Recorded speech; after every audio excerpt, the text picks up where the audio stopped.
جہاں ایسے بچوں کو رکھا جاتا تھا جو کسی نہ کسی وجہ سے والدین سے لے لیے جاتے تھے، کیونکہ علیحدگی کی صورت میں فیصلہ ہونے تک یہ بچے کس کے پاس رہیں؟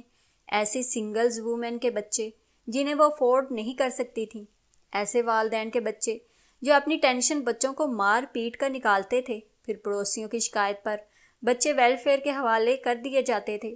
تو اس ادارے کے بچوں کے بہت سے نفسیاتی مسائل بھی ہوتے تھے، یہ بیمار بھی ہو جاتے تھے، تو تمہاری موم کو اکثر آنا پڑتا تھا ان بچوں کے ساتھ۔ وہ ذرا دیر کو رکے، تو پھر آپ کو موم سے محبت ہو گئی؟ ہنری کی آنکھیں کسی انجانے احساس کے ساتھ چمک رہی تھیں۔ شاید۔ جان رابرٹ نے کندھے اچکائے۔ لیکن لیزا کو دیکھ کر، اس سے مل کر مجھے یہ احساس ضرور ہوا تھا کہ مجھے اب شادی کر لینی چاہیے۔ یکدم احساس تنہائی بڑھ گیا، بلکہ عذاب لگنے لگا تھا۔ تو جب میں نے شادی کا فیصلہ کر لیا تو سب سے پہلے جو چہرہ میرے تصور میں آیا وہ لیزا کا تھا۔ تب میں نے مارکیٹ سے انگیجمنٹ رنگ خریدی اور لیزا سے ملنے پہنچ گیا۔ میں اسے ڈنر پر لے گیا اور وہاں ہی سارے معاملات طے کر لیے، اور پھر ایک دن شادی ہوگی۔ واؤ! ہنری نے ہونٹ سکوڑے اور سلائس میں آملیٹ لپیٹ کر رول سا بنا لیا۔ یہ عادت اسے بچپن سے ہی تھی۔ جان رابرٹ نے مسکرا کر اسے دیکھا اور گھونٹ گھونٹ کر کے کافی پینے لگے۔ 43 سال کی عمر تک آپ نے شادی نہیں کی، لیکن آپ کی گرل فرینڈز اور فیانسی تو رہی ہوں گی، کیا ان سے بھی آپ نے کبھی اظہار محبت نہیں کیا؟ میری کبھی کوئی گرل فرینڈ نہیں تھی۔ انہوں نے ایک نظر اس پر ڈالی جو بے یقین نظروں سے اسے دیکھ رہا تھا۔ مجھے یقین نہیں آ رہا ڈیڈ کہ آپ کی کبھی کوئی گرل فرینڈ نہیں رہی۔ لیکن ایسا ہی ہے مائی سن، مجھے پڑھنے سے عشق تھا۔ اس عشق نے مجھ سے بہت کچھ چھین لیا، لیکن میں نے ایک عمر اس عشق کی نظر کی۔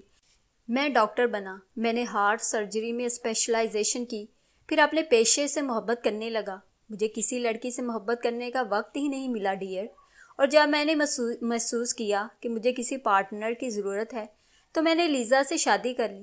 اوہ نو، امپاسبل! یہ تو بڑی بے رنگ اور ڈل سی لائف ہوئی ڈیڈ۔ اور پھر آپ نے مام کے جانے کے بعد بھی کسی سے فرینڈشپ نہیں کی؟ ہاں، پھر میں نے اپنی محبت تمہاری طرف منتقل کر لی، تم میرا تیسرا عشق ہو۔ جب آپ نے مام سے شادی کی تھی تب کیا گرینڈ پا اور گرینڈ ماں تھیں؟ ہنری کی آنکھوں میں اپنے ڈیڈ کے لیے بہت محبت تھی۔ نہیں، میرے گریجویشن کے بعد مام اور میرے اسپیشلائزیشن کے بعد پاپا بھی چلے گئے۔ جان رابرٹ کے چہرے پر اداسی سی چھانے لگی اور آنکھوں کی بے تحاشا چمک ماند پڑ گئی۔ عمر کے اس حصے میں بھی ان کی آنکھیں بے تحاشا چمکتی تھیں۔ وہ پیچھے مڑ کر ڈرائنگ روم میں لگی، سر جیمز رابرٹ کی تصویر کی طرف دیکھنے لگے۔ سر جیمز رابرٹ سیاہ گاؤن میں تھے اور ان کے ساتھ لیڈی جیمز رابرٹ تھیں، جن کا ہاتھ درمیان میں کھڑے بچے کے کندھے پر تھا۔ بچے کی عمر 10-11 سال تھی۔ تینوں کے چہروں پر مسکراہٹ تھی، ان کے مسکراتے ہونٹ بھینچ گئے تھے اور وہ ایک ٹک تصویر کو دیکھے جا رہے تھے۔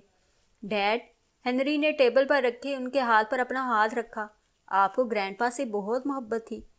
ہاں، وہ چونکے اور اس کی طرف دیکھ کر مسکرانے کی کوشش کی، لیکن ان کی آنکھیں بجھی بجھی سی تھیں۔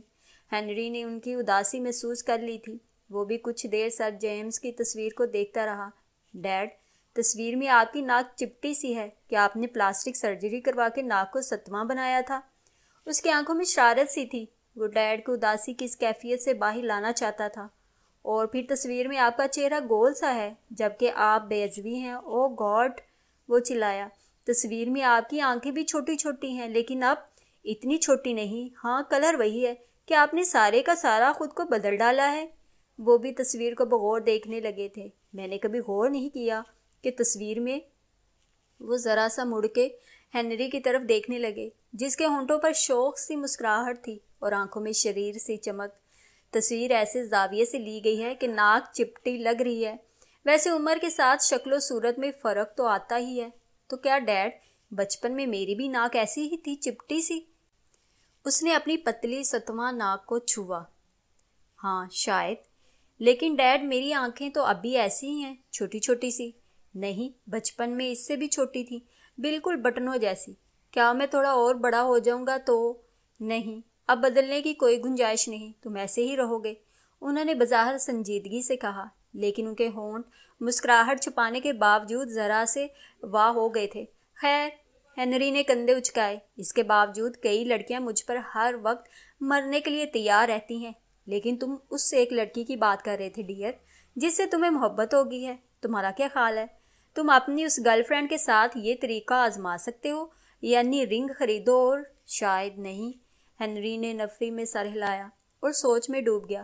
چلو یہ بتاؤ، تم نے اپنی فرسٹ گرل فرینڈ سے محبت کا اظہار کس طرح سے کیا تھا؟ پہلی گرل فرینڈ سے؟ ہنری ایک دم ہنس پڑا۔ وہ مارتھا تھی، موم کے سیکنڈ ہسبینڈ کی ایکس وائف کی بیٹی۔ میں ان دنوں موم سے ملنے گیا تھا برمنگھم، اور مجھے ایک بار میں اکیلی مل گئی تھی۔ برمنگھم؟ جان رابرٹ نے اپنی کنپٹی پر انگلی مار دی۔ جب لیزا برمنگھم میں تھی تو تب میرا خیال ہے تم 18 سال کے تھے۔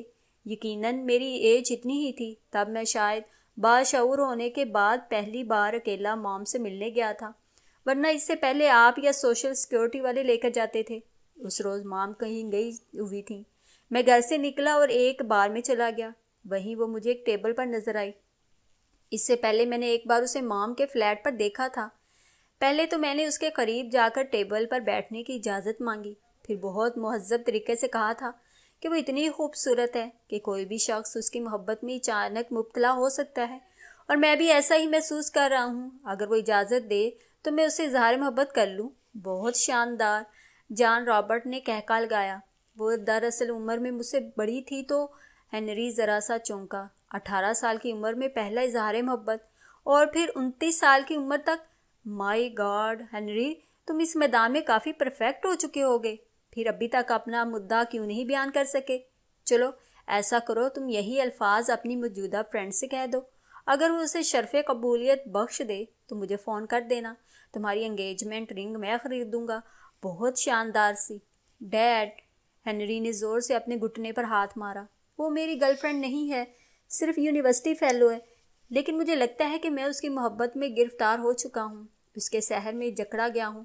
وہ میرے سامنے ہو تو میرا جی چاہتا ہے کہ اسے دیکھتا رہوں، وہ نظر کے سامنے نہ ہو تو اس کا سراپا آنکھوں کے سامنے رہتا ہے۔ اس کا رنگ سنہرا سنہرا سا ہے، اس کی آنکھیں بالکل سیاہ ہیں، اور پلکیں اتنی گھنی اور اتنی لمبی ہیں کہ پہلی بار مجھے ان پر مصنوعی پلکوں کا گمان ہوا تھا، اور اس کے ہونٹ چیری کے شگوفوں جیسے ہیں، گلابی گلابی نم نم سے، جیسے چیری کے شگوفوں پر شبنم کے قطرے ٹھہرے ہوئے ہوں۔ اس کی ناک ستواں ہے، جیسے آپ کی اور میری۔ اس نے اپنی ناک کو چھوا۔ اس کا قد بہت متناسب ہے اور فگر غضب کا۔ وہ بڑے جذب سے بول رہا تھا، جیسے وہ مجسم اس کے سامنے کھڑی ہو۔ صورتحال خاصی تشویشناک ہے۔ یعنی تمہیں واقعی محبت ہو گئی ہے؟ ڈاکٹر رابرٹ نے سر ہلایا۔ تو کیا آپ مذاق سمجھ رہے تھے؟ اس نے برا مان کر کہا۔ مذاق تو نہیں کر رہا، لیکن میرا خیال تھا یہ تمہاری ایسی ہی محبت ہے جیسی پچھلے چند سالوں میں تمہیں لاحق ہوئی، لیکن یہ تو کچھ سیریس معاملہ لگتا ہے۔ جان، ایسا کرو، تم اسے پرپوز کر ہی دو۔ لیکن کیسے ڈیڈ؟ ابھی تک مجھے اس کے دل کا حال بھی نہیں معلوم، اور نہ ہی میں اپنی کیفیت اس سے کہہ سکتا ہوں۔ تو کہہ دو نا یار۔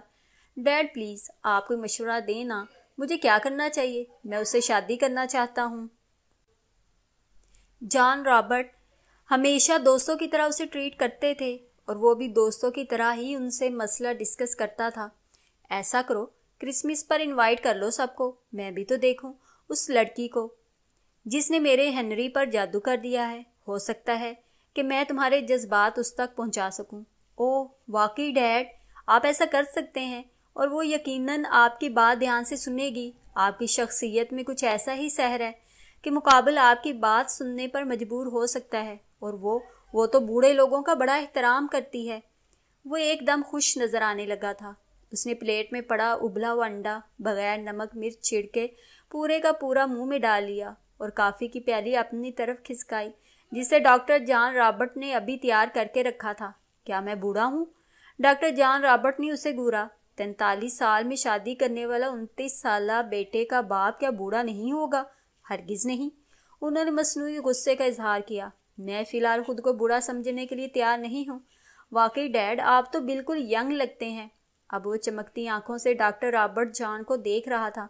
اس کی آنکھوں میں اپنے والد کے لیے محبت بھی تھی اور عقیدت بھی۔ اس نے دائیں ہاتھ کی انگلیوں کو چومتے ہوئے فلائنگ کس کیا تو ہنس پڑے۔ تو خوش آمد؟ بالکل بھی نہیں ڈیڈ، یہ حقیقت ہے۔ آپ بالکل بھی 73 سال کے نہیں لگتے۔ مام تو بالکل بوڑھی لگنے لگی ہیں۔ حالانکہ وہ آپ سے 15 برس چھوٹی ہیں۔ او ہاں، تم لندن سے آ رہے ہو۔ کیسی تھی لیزا؟ ڈاکٹر جان رابرٹ نے پوچھا۔ ہمیشہ جیسی۔ وہ میرے جانے پر زیادہ خوش نہ تھیں۔ ہم سب 1 ہفتہ رہے لندن میں، لیکن مام سے ملنے صرف 1 بار ہی گیا تھا۔ اپنے تیسرے ہسبینڈ سے الگ ہو کر اب وہ ایک کالے کے ساتھ رہ رہی ہیں۔ اس کا لہجہ یکدم سپاٹ ہو گیا۔ میری سمجھ میں نہیں آتا ڈیڈ کہ وہ آپ جیسے شاندار شخص کے ساتھ کیوں نہیں رہ سکیں۔ مجھ میں ایسی کون سی خوبی تھی؟ ڈاکٹر جان نے اخبار اٹھا لیا تو ہنری نے اخبار واپس رکھ دیا۔ بریڈ فورڈ ہاسپٹل کی ڈاکٹر الیگزینڈر آپ کو یاد ہے؟ وہ ہمیشہ جب بھی مجھے ملتی تو کہتی تھی کہ ڈاکٹر جان رابرٹ جیسا نفیس، ایماندار، مخلص اور بہترین شخص اس نے اپنی زندگی میں نہیں دیکھا۔ اور مجھے یہ بھی پتہ ہے کہ آپ نے اچانک بریڈ فورڈ ہاسپٹل کی نوکری کیوں چھوڑ دی تھی۔ وہ ذرا سا مسکرایا تھا۔ ڈاکٹر الیگزینڈرا نے آپ کو پرپوز کیا تھا۔ وہ آپ کے ساتھ شادی کرنا چاہتی تھی۔ ڈاکٹر جان رابرٹ سر کھجانے لگے۔ مام کا کوئی شوہر آپ جیسا نہیں تھا، پھر بھی وہ کیوں؟ پتہ نہیں۔ ڈاکٹر جان رابرٹ کے چہرے پر سنجیدگی چھا گئی۔ شاید میں اسے پسند نہیں آیا تھا۔ آپ میں ناپسند والی کوئی بات ہے ہی نہیں۔ You are great. آپ اتنے مشہور سرجن ہیں، آپ کی شہرت ہے، نام ہے، پیسہ ہے، اور آپ سے علیحدہ ہو کر مام ہمیشہ تنگ و تاریک اپارٹمنٹ میں رہی۔ میں نہیں سمجھتا کہ کبھی انہیں کوئی اچھا انسان ملا ہو۔ چھوڑو یار، کیا قصہ لے بیٹھے ہو؟ تم اپنی بات کرو۔ اپنی فرینڈ کو بلاؤ یہاں، مجھے اس سے ملواؤ اور میں اسے تمہارے لیے پرپوز کروں جیسے ایشیا میں والدین کرتے ہیں، خصوصاً برِ صغیر میں۔ وہ ان کی بات کاٹ کر زور سے ہنسا۔ ہاں، جیسے ایشیا میں والدین کرتے ہیں۔ عبد المنان نے مجھے بتایا تھا کہ ان کے ہاں رشتے ناتے والدین ہی طے کرتے ہیں، اور یہ کہ اس نے اپنی وائف کو شادی سے پہلے دیکھا تک نہیں تھا۔ کس قدر مضحکہ خیز بات ہے، لیکن شاید ایسا ہی کرنا پڑے۔ آپ یقیناً میری ترجمانی اچھی طرح سے کر سکیں گے۔ وہ کرسی کھسکا کر کھڑا ہو گیا۔ اس بار تمہارا کیا پروگرام ہے ڈیئر؟ کیا تم اپنی ہالیڈیز یہیں گزارو گے؟ نو ڈیڈ، ہمارا پروگرام 1 ہفتہ لندن رہنے کا تھا اور باقی 3 ہفتے پیرس میں۔ باقی سب فرینڈز تو لندن سے ہی چلے گئے تھے، لیکن میں آپ کے پاس آ گیا۔ یہاں 1 ہفتہ رہ کر باقی کے 2 ہفتے سب کے ساتھ پیرس میں، پھر وہاں سے ہی ایڈنبرا چلا جاؤں گا۔ تھینک یو مائی سن۔ ان کے چہرے پر سایہ سا آ کر گزر گیا۔ نو تھینک یو ڈیڈ، میں تو ساری ہالیڈیز آپ کے ساتھ ہی گزارنا چاہتا ہوں، لیکن فرینک وغیرہ نے بہت اصرار کیا۔ میرا خیال ہے فرینک نے پیرس پہنچ کر میل کی ہوگی، دیکھتا ہوں۔ ڈاکٹر جان رابرٹ خاموشی سے اسے اسٹڈی کی طرف جاتا دیکھتے رہے۔ کتنا انتظار رہتا تھا انہیں اس کا، لیکن وہ تھا ہوا کے جھونکے کی طرح آتا اور چلا جاتا۔ یہ بھی غنیمت تھا کہ اسے ان کا خیال رہتا تھا، اور وہ اب تک ان کے ساتھ ہی تھا۔ کہیں بھی جاتا تو ان سے رابطے میں رہتا، ورنہ جس معاشرے کا وہ حصہ تھے اس میں تو 18 سال کی عمر کے بعد جب حکومت ان کا الاؤنس بند کر دیتی ہے تو بچے اپنے اخراجات خود اٹھانے لگتے تھے۔ جاب بھی کرتے ہیں، پڑھتے بھی ہیں، لڑکے ہوں یا لڑکیاں۔ لیکن جب ہنری نے A لیول کے بعد انہیں بتائے بنا ایک پیٹرول پمپ پہ جاب کر لی تو وہ بہت خفا ہوئے۔ میرے دوسرے دوست بھی جاب کر رہے ہیں، اس نے جواباً کہا تھا، لیکن تمہیں اس کی ضرورت نہیں ہے۔ تم پڑھو، سب اخراجات میں برداشت کر سکتا ہوں۔ تم ہمیشہ میرے پاس میرے ساتھ رہو۔ یہ گھر اور میرا یہ سب کچھ تمہارا ہی ہے۔ جب مجھ سے اکتا جاؤ تو کسی اولڈ ہوم میں ڈال دینا۔ لیکن میں چاہتا ہوں کہ تم بہت سارا پڑھو۔ لیکن میں ڈاکٹر نہیں بنوں گا، مجھے دوائیوں کی بو سے بکائی آتی ہے۔ اوکے، وہ ہنس دیے تھے۔ جو شعبہ چاہو اختیار کرو اور اخراجات کی طرف سے بے فکر ہو جاؤ۔ تھینک یو ڈیڈ، مجھے کبھی کبھی تو آپ کوئی سینٹ لگتے ہیں۔ نہ آپ کی کسی نائٹ کلب میں جاتے ہیں، نہ کسینو، نہ کوئی ڈانس پارٹی، نہ کوئی گرل فرینڈ۔ میں نے آپ کو ڈرنک کرتے ہوئے بھی نہیں دیکھا، کرسمس پر بھی نہیں۔ ہنری کو حیرت ہوتی اور وہ ہنس دیتے۔ بس میں ایسا ہی ہوں، اور اپنی پڑھائی اور پھر اپنے پیشے کے عشق میں مبتلا رہا ہمیشہ۔ یہ اچھا عشق ہے جس نے آپ کو زندگی کی ساری لذتوں سے محروم رکھا۔ وہ انہیں اکساتا رہتا تھا، لیکن وہ تو یوں ہی اپنے پیشے سے عشق میں مبتلا رہے۔ سچ تو یہ تھا کہ وہ خود بھی ان سے الگ نہیں رہ سکتا تھا۔ بچپن سے لے کر اب تک انہوں نے اسے اتنی توجہ اور محبت دی تھی کہ وہ ان کے بنا اداس ہو جاتا تھا۔ 8 سال بیشتر 65 برس کی عمر میں وہ ریٹائرمنٹ لے سکتے تھے، لیکن انہوں نے کہا کہ وہ فٹ ہیں اور چند سال مزید کام کر سکتے ہیں۔ ہفتے میں 3 بار وہ میڈیکل کالج کے طلباء کو اعزازی طور پر لیکچر دیتے تھے۔ ہارٹ ڈیزیز کے متعلق کہیں کوئی سیمینار ہوتا تو انہیں ضرور مدعو کیا جاتا۔ ہارٹ سرجری اور ہارٹ ڈیزیزز پر لکھی گئی ان کی کتاب کو بہت پذیرائی حاصل ہوئی تھی۔ اب بھی زیادہ تر وقت وہ اپنے تحقیقی مقالے لکھنے میں صرف کرتے تھے، لیکن چند گھنٹے وہ ایک ہسپتال کو بھی دیتے تھے۔ ہنری ابھی 4 سال کا تھا جب لیزا نے علیحدگی اختیار کر لی، یہ کہہ کر کہ وہ اتنے بور شخص کے ساتھ زندگی نہیں گزار سکتی۔ ہنری کو اپنی مرضی سے ان کے پاس چھوڑ گئی تھی اور کہہ گئی تھی وہ چاہیں تو ویلفیئر کے حوالے کر دیں، لیکن انہیں ہنری جان سے زیادہ عزیز تھا۔ انہوں نے ہنری کے لیے گورننس رکھ لی تھی۔ ویلفیئر والوں نے کئی بار چیک کیا تھا، پھر یہ کہ وہ ہنری کی تربیت صحیح کر رہے ہیں مطمئن ہو گئے اور ہنری کو ان کے پاس رہنے کی اجازت مل گئی۔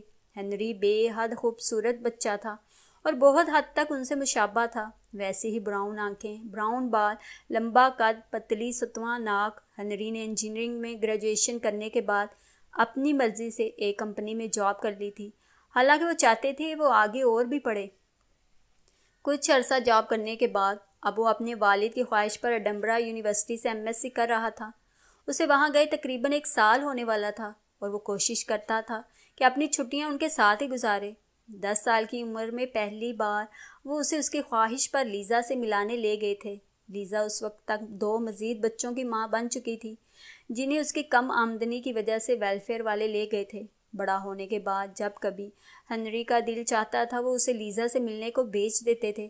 انہوں نے اسے کبھی اس سے ملنے سے منع نہیں کیا تھا، لیکن وہ چند گھنٹوں سے زیادہ اس کے پاس نہیں ٹھہرتا تھا۔ وہ جب بھی واپس آتا گھنٹوں افسوس کرتا رہتا تھا کہ لیزا نے ان جیسے شاندار شخص کو چھوڑ کر غلطی کی ہے۔ انہیں لیزا کے فیصلے پر افسوس ہوا تھا، لیکن انہوں نے اسے دل سے قبول کر لیا تھا۔ ان کی خواہش تھی کہ ہنری شادی کر لے، گھر بنا لے، لیکن ہنری نے ابھی تک اس طرح کا کوئی ارادہ ظاہر نہیں کیا تھا۔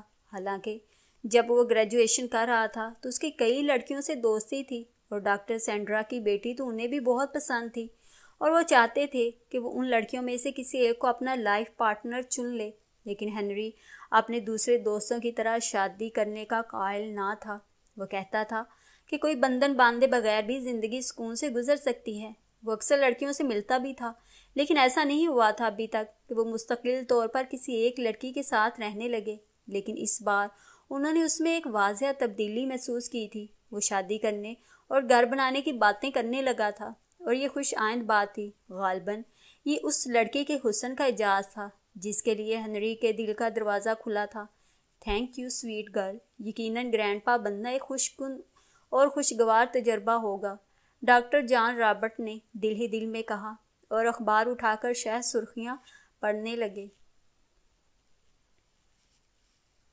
وہ مارواڑی ہوٹل کے بالکل سامنے ایک دکان کے تھڑے پر بیٹھا تھا۔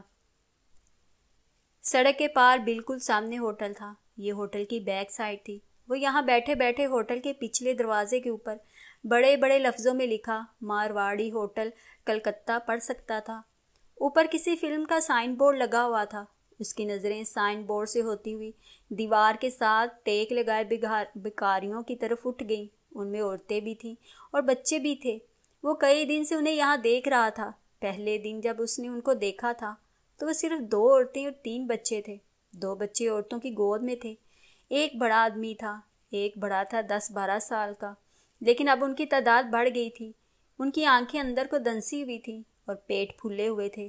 چہرے کے رنگ مٹی کی طرح ہو رہے تھے اور کپڑے پھٹے پرانے تھے۔ ہوٹل کے اس پچھلے دروازے کے ساتھ ہی ایک اور چھوٹا سا دروازہ تھا جو غالباً ہوٹل کے کچن کو جاتا تھا۔ اس نے تھڑے پر بیٹھے بیٹھے اس دروازے کو کھلتے اور ایک شخص کو باہر آتے دیکھا۔ اس کے ہاتھ میں ایک بڑا سا دیگچا تھا جسے اس نے کپڑے کی صافی سے پکڑ رکھا تھا۔ یقیناً وہ گرم تھا۔ اسے دیکھتے ہی دیوار کے ساتھ بیٹھے ہوئے بچے اور عورتیں بھاگے اور اس کے سامنے 2 زانو بیٹھے ہوئے اپنے ہاتھوں کی اوک سی بنائی۔ آدمی نے تھوڑا سا دیگچا ٹیڑھا کیا۔ گرم گرم ابلتی ہوئی چاولوں کی پیچ ان کے ہاتھوں میں گرنے لگی اور وہ منہ نیچا کر کے پینے لگے۔ اتنی دور سے وہ یہ نہیں دیکھ سکتا تھا کہ وہ کیا پی رہے ہیں، لیکن وہ یہ جانتا تھا کہ کئی دن پہلے سے وہ جانتا تھا کہ ہوٹل کا یہ ملازم چاول ابالنے کے بعد چاولوں کی پیچ باہر گلی کی نالی میں انڈیل دیتا تھا، لیکن یہ بھکاری بچے اور عورتیں اسے اپنی اوک میں لے کر پی جاتے تھے۔ اس ہوٹل میں بھات پکتی تھی، دال، ابلے ہوئے چاول، آلو کی بھجیا اور پودینے کی چٹنی، ساتھ میں مچھلی کا شوربہ۔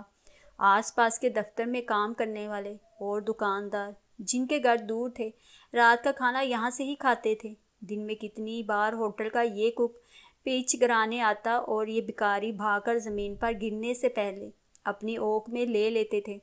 پہلی بار جب وہ ہوٹل کے اس پچھلے دروازے کے قریب سے گزرا تو اس نے 10-11 سالہ اس لڑکے کو ہوٹل کے ملازم کی منت کرتے حیرت سے دیکھا تھا، جو کہہ رہا تھا کہ وہ پیچ نالی میں نہ گرائے بلکہ اس کے ہاتھ میں انڈیل دے۔ کیا اس کے ہاتھ نہیں چلیں گے؟ لیکن تب اس کا ننھا سا ذہن یہ نہیں جان سکتا تھا کہ بھوک ہر احساس پر غالب آ جاتی ہے، یہ بہت ظالم ہوتی ہے اور زندگی کی سب سے بڑی سچائی ہے۔ گھر آ کر جب اس نے مولوی عبدالحق سے اس لڑکے کا ذکر کیا تھا تو انہوں نے ایک ٹھنڈی سانس بھری تھی۔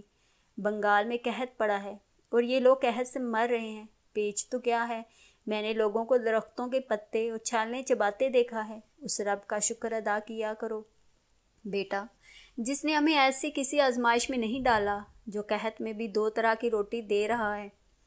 اب پتہ نہیں اسے ان غریب لوگوں پر ترس آتا تھا، اسے یہ منظر عجیب لگتا تھا یا پھر نہ جانے کیا بات تھی، وہ ان احساسات کو سمجھ نہیں سکتا تھا۔ لیکن وہ ہر روز مسجد سے سپارے کا سبق پڑھ کر نکلتا تو یہاں اس دکان کے تھڑے پر آ بیٹھتا۔ یہ دکان بند ہی رہتی تھی کیونکہ اس میں جو موچی بیٹھتا تھا اس کا چند ماہ پہلے انتقال ہو گیا تھا۔ اس کا دل چاہتا تھا کہ وہ قریب جا کر دیکھے کہ گرم ابلتی ہوئی پیچ نے ان کے ہاتھوں کا کیا حشر کیا ہے۔ کئی بار اس نے انہیں کچرے کے ڈھیر پر بھی لپکتے دیکھا تھا۔ ہوٹل کا وہی ملازم شخص سبزیوں کے چھلکے، گندے ٹماٹر وغیرہ پھینکنے کے لیے کبھی کبھار دروازہ کھولتا اور وہیں دیوار کے ساتھ ڈھیر لگا دیتا۔ اس کے دروازہ بند کرتے ہی وہ بے تابی سے اس کچرے کی طرف لپکتے تھے کہ شاید کوئی کھانے کی چیز مل جائے۔ ایک بار اس نے ایک بچے کو آلو اور مٹر کے چھلکے چباتے دیکھا تھا۔ یہ کون لوگ تھے؟ کیا ان کا کوئی گھر نہیں تھا؟ اس کے ذہن میں مختلف سوال اٹھے۔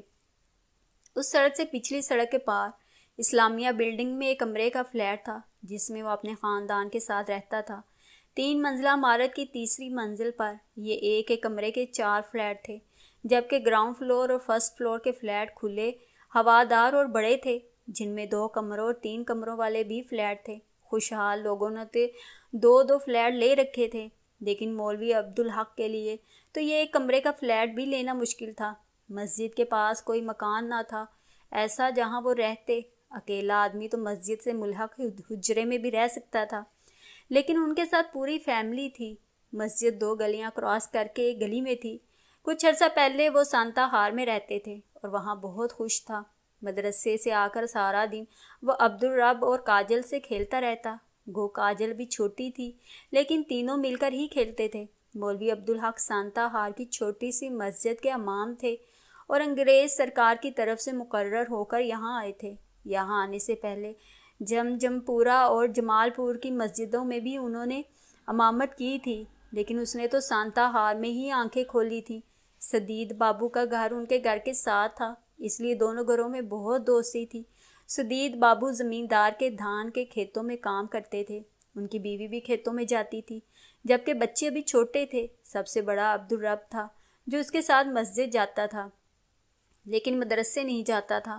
حالانکہ مولوی عبدالحق نے کتنی ہی بار سدید بابو سے کہا تھا کہ اسے مدرسے بھیجا کرو، 2-4 لفظ پڑھ لے گا۔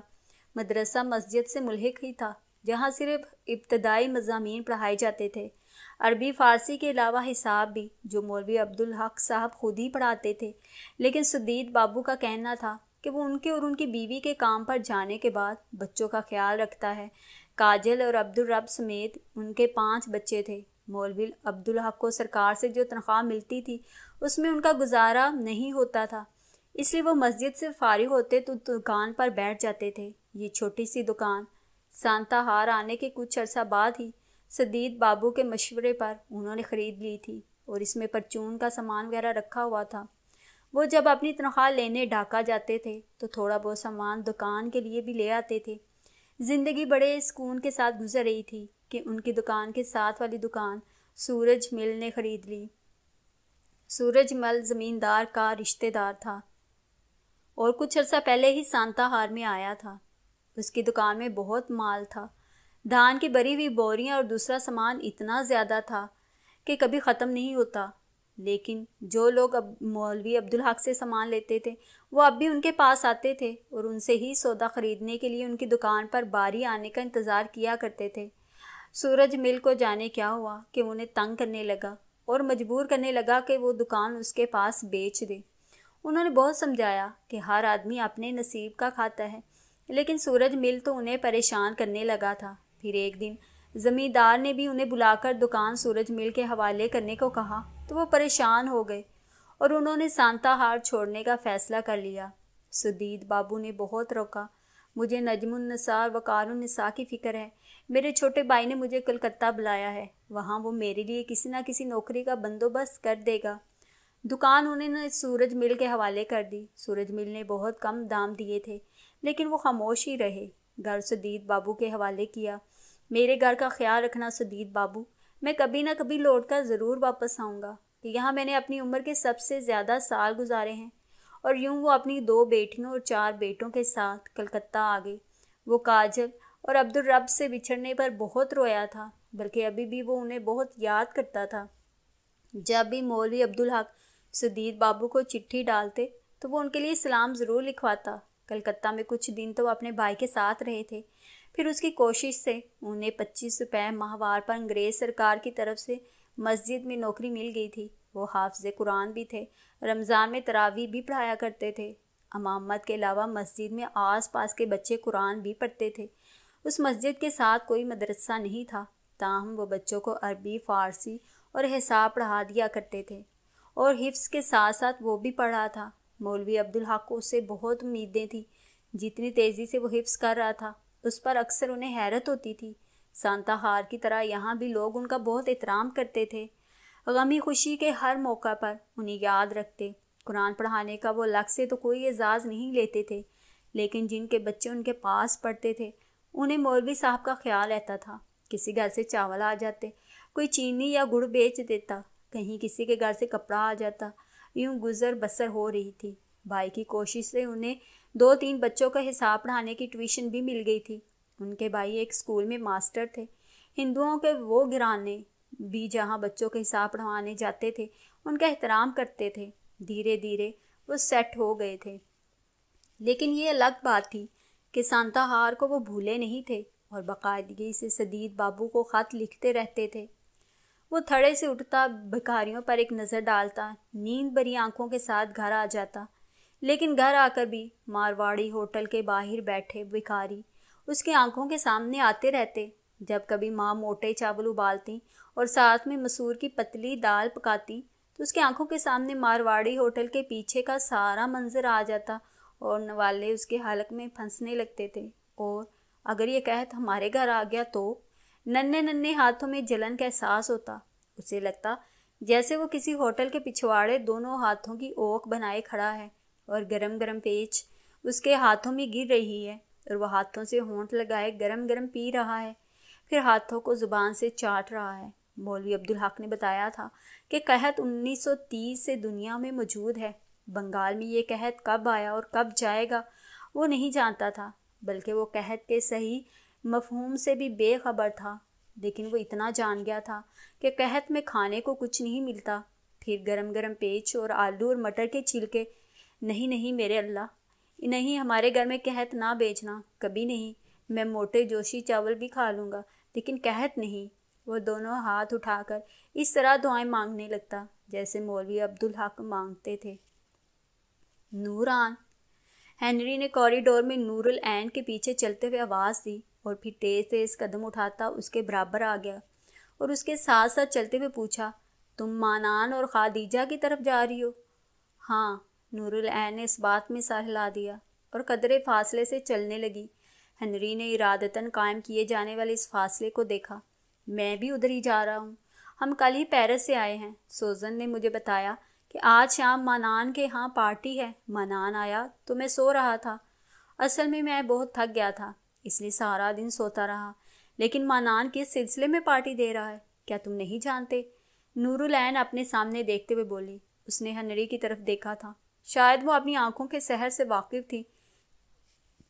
ہنری نے کئی بار نوٹ کیا تھا کہ وہ اکثر نگاہیں جھکائے رکھتی تھی، ہم جماعت لڑکوں سے بھی بات کرتے ہوئے ان کی طرف نہیں دیکھتی تھی اور اگر کبھی یہ نگاہ اٹھا کر مقابل کی آنکھوں میں آنکھیں ڈال کر بات کر لے تو جانے کتنے دل ان جھیلوں میں ڈوب جائیں۔ اس کی آنکھیں بے انتہا خوبصورت تھیں۔ وہ پہلے اس کی آنکھوں سے ہی متاثر ہوا تھا اور اسے ان کے لیے کوئی تشبیہ نہیں سوجی تھی۔ یوں تو اس کی ناک، اس کے چھوٹے چھوٹے خم کھائے گلابی ہونٹ، اس کا سنہری رنگ اور اس کا خوبصورت سراپا سب ہی اسے متاثر کرتے تھے، لیکن اس کی آنکھیں، وہ اس کی نظر اٹھا کر دیکھنے کی حسرت میں کتنی ہی دیر تک اسے تکتا رہتا تھا۔ عمرے کی خوشی میں عبد المنان اور خدیجہ عمرہ کر کے آئے ہیں۔ واٹ؟ عمرہ؟ ہنری چلتے چلتے ذرا سا رکا تھا اور پھر اسے نہ رکتے دے کر سوالیہ نظروں سے دیکھتے ہوئے چل پڑا۔ عمرہ ہمارا مذہبی فریضہ ہے۔ حج اور عمرہ دونوں ہی استطاعت رکھنے کی صورت میں فرض ہیں۔ ایک بار حج اور عمرہ۔ او آئی سی، حج۔ میں نے ایک ڈاکومنٹری فلم دیکھی تھی حج کے متعلق۔ غالباً مقدس مقامات کی زیارت کو ایک خاص دن جاتے ہیں۔ ہاں، حج مخصوص مہینے میں کیا جاتا ہے، جبکہ عمرہ کسی وقت کر سکتے ہیں۔ حج پر جانے والے پہلے عمرہ کرتے ہیں اور پھر حج، لیکن جو لوگ حج کی استطاعت نہیں رکھتے وہ کسی بھی وقت عمرہ کر لیتے ہیں۔ اچھا، کچھ سمجھتے اور کچھ نہ سمجھتے ہوئے ہنری نے سر ہلایا۔ تبھی وہ پیرس نہیں آئے تھے۔ ہالیڈیز میں ہم نے بہت انجوائے کیا۔ تم بھی تو نہیں آئی تھی؟ سوزن کہہ رہی تھی اس نے تمہیں کہا تھا۔ میں اپنے بھائی اور بابی کے پاس چلی گئی تھی، برمنگھم۔ تم کبھی ہمارے پروگرام میں شریک نہیں ہوتی۔ اس کے لہجے میں حسرت دار آئی۔ نور العین نے اس کی بات کا کوئی جواب نہیں دیا تھا۔ اب وہ عبد المنان اور خدیجہ کے روم کے پاس پہنچ گئے تھے۔ اندر سے باتوں کی آوازیں آ رہی تھیں۔ یہ ایڈنبرا یونیورسٹی کا اسپتال تھا۔ ہر سنگل روم کے سیٹ کے ساتھ باتھ، کچن اور لاؤنج تھا۔ عبد المنان بنگلہ دیش سے UN کے اسکالرشپ پر آیا تھا اور ہنری کے ساتھ اس شعبے میں MSc کر رہا تھا۔ خدیجہ اس کی بیوی تھی، اس نے FSc کیا تھا۔ ان کی شادی کو زیادہ عرصہ نہیں ہوا تھا کہ عبد المنان کو اسکالرشپ مل گیا اور یہاں آ گیا پڑھنے، لیکن 6 ماہ بعد ہی اس نے خدیجہ کو بھی بلا لیا تھا۔ ہاں، دراصل یہاں ترغیب بہت ہے اور میں ڈرتا ہوں خدیجہ ساتھ ہوگی تو بھٹکنے کے چانسز نہیں رہیں گے۔ نور العین کو خدیجہ بہت پسند تھی۔ وہ جب کبھی فارغ ہوتی تو اس کے پاس ضرور آتی تھی۔ دونوں میں اچھی خاصی دوستی ہو گئی تھی۔ میرا خیال ہے صرف ہم دونوں ہی لیٹ ہیں، باقی سب آ چکے ہیں۔ دروازے کے ناؤ پر ہاتھ رکھتے ہوئے ہنری نے خیال ظاہر کیا، لیکن نور العین نے اب کے بھی اس کی بات کا کوئی جواب نہیں دیا تھا۔ شاید اس نے جواب دینا ضروری نہیں سمجھا تھا۔ اندر ہی اندر ہنری بہت جھنجھلایا۔ مجھے یعنی ہنری رابرٹ کو یہ لڑکی مسلسل اگنور کر رہی ہے، حالانکہ اگر میں ایک بار ذرا سا بھی اشارہ کر دوں تو سیسل، سوزن اور ڈورتھی ایک لمحے میں میری ہو جائیں۔ لیکن وہ تیزی سے اندر داخل ہو گیا۔ Thank you Henry, welcome. Henry Bob کے پاس فلور کشن پر بیٹھ گیا۔ احمد، صالحہ اور بوب نیچے کارپیٹ پر پڑے فلور کشنز پر بیٹھ گئے تھے، جبکہ عبد المنان کارپیٹ پر براجمان تھا۔ فرینک اور مہندر بیڈ پر براجمان تھے۔ ٹوسٹر صوفہ خالی تھا۔ ہیلو، ہائے نوران۔ ہنری کے پیچھے اندر آتی نور العین کو بھی سب نے وش کیا۔ سر کو ہلکا سا خم دے کر اس نے احمد اور صالحہ کی طرف دیکھتے ہوئے السلام علیکم کہا۔ خدیجہ اور باقی سب کچن میں ہیں۔ عبد المنان دوبارہ احتراماً کھڑا ہو گیا تھا۔ ہنری اس کے سر کی طرف اشارہ کر کے ہنس رہا تھا۔ مہندر کے ہونٹوں پر بھی مسکراہٹ تھی۔ نور العین نے ایک ناگوار سی نظر ہنری پر ڈالی۔ وہ یقیناً عبد المنان کے سر کے چھوٹے چھوٹے بالوں پر ہنس رہا تھا۔ اس نے سر کو جھٹکا دیا اور کچن کی طرف بڑھ گئی۔ شکر ہے تم آ گئی ہو۔ خدیجہ اسے دیکھ کر بہت خوش ہوئی۔ اگر تم نہ آتی تو مجھے بہت دکھ ہوتا۔ کیسے نہ آتی؟ تمہاری پارٹی میں۔ وہ مسکرائی۔ میں نے آنٹی کو فون کر دیا تھا کہ نہیں آ پاؤں گی۔ اس کی خالہ یہاں سے قریب ہی ایک قصبے میں رہتی تھی اور وہ عموماً ویک اینڈ پر ان کے گھر چلی جاتی تھی۔ خدیجہ سے مل کر اس نے باری باری سوزن، ڈورتھی، فاطمہ اور عالیہ سے ہاتھ ملایا۔ وہ سب بھی کسی نہ کسی کام میں مصروف تھیں۔ فاطمہ ٹرکی کو مسالے لگا رہی تھی۔ عالیہ اوون کھول کر گریل کرنے کے لیے رکھ رہی تھی۔ سوزن کیک بیک کر چکی تھی اور اب گارنشنگ کر رہی تھی۔ نور العین کو یہ بہت پسند تھا۔ ڈورتھی فروٹ سلاد بنا رہی تھی۔ خدیجہ ان کی ہیلپ کر رہی تھی۔ جس کو جو چیز ضرورت ہوتی اس کو دے دیتی۔ بڑی خوشبوئیں آ رہی ہیں، نور العین نے کہا اور اس کی مسکراہٹ سے اس کے رخساروں کے ڈمپل نمایاں ہو گئے۔ تم بہت پیاری ہو نور العین، تمہارے یہ ڈمپل تو تمہیں اور حسین بنا دیتے ہیں۔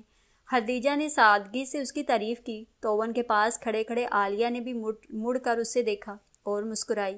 واقعی لیکن خدیجہ تم بھی کچھ کم پیاری نہیں ہو، تمہاری سانولی رنگت، نشیلے نینوں اور سیاہ زلفوں میں بڑا جادو ہے، تبھی تو بھائی عبد المنان نے تمہیں فوراً بلا لیا۔ خدیجہ شرما گئی۔ وہاں میرے سسرال میں سب کہتے تھے میرے آنے سے اس کی پڑھائی کا حرج ہوگا، لیکن اس نے کہا تھا نہ آنے سے زیادہ حرج ہو رہا ہے۔ تب مجھے میرے سسر نے اجازت دے دی۔ نور العین پھر مسکرا دی اور پاس پڑے اسٹول پر بیٹھ گئی۔ خدیجہ کی کوکنگ بہت اچھی نہ تھی، نور العین کو تو اس کے ہر کھانے سے کچی مچھلی کی بو آتی تھی۔ صرف ناریل کی مٹھائی ایسی تھی جو وہ بہت اچھی بناتی تھی، سو اگر کبھی ان کے ہاں گیدرنگ ہوتی تو وہ سب کو مدد کے لیے بلا لیتی۔ یوں بھی سب مل جل کر ہی کچھ نہ کچھ تیار کرتے رہتے تھے۔ اس طرح کی گیدرنگ یا پارٹی میں